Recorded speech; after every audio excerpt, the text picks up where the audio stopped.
আমার সোনা দুটো ছোট বলে এবার আমি বাজার করে নিয়েছিলাম বেশ কিছুদিন আগেই। এই জন্য চলে গেছিলাম একদিনকে মিহিজামের ট্রেন্ডসে। মিহিজামের ট্রেন্ডসটা আমি এই কারণে পছন্দ করি, একটা ব্র্যান্ডেড ভালো জিনিস এত হাতের কাছেই, তার জন্য আর আসানসোলে যাই না, আমি মিহিজামের ট্রেন্ডসেই চলে যাই।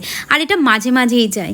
এই দেখো আমি চলে গেছি প্রথমেই জেন্টস সেকশানে, কেন মিস্টার মণ্ডলের আর বাড়ির সকলের জন্য একটুখানি জামা কাপড় কিনবো, তাই বড় থেকে ছোট সবারই জামা কাপড়গুলো তোমাদের জন্য একটুখানি শেয়ার করে দিলাম। যারা এখনও আমাদের মিহিজামের ট্রেন্ডসে যাওনি, তোমরা একবার গিয়ে দেখবে, চোখ ধাঁধানো সব কালেকশান, হেভি হেভি কালেকশান। আমার তো খুব ভালো লাগে।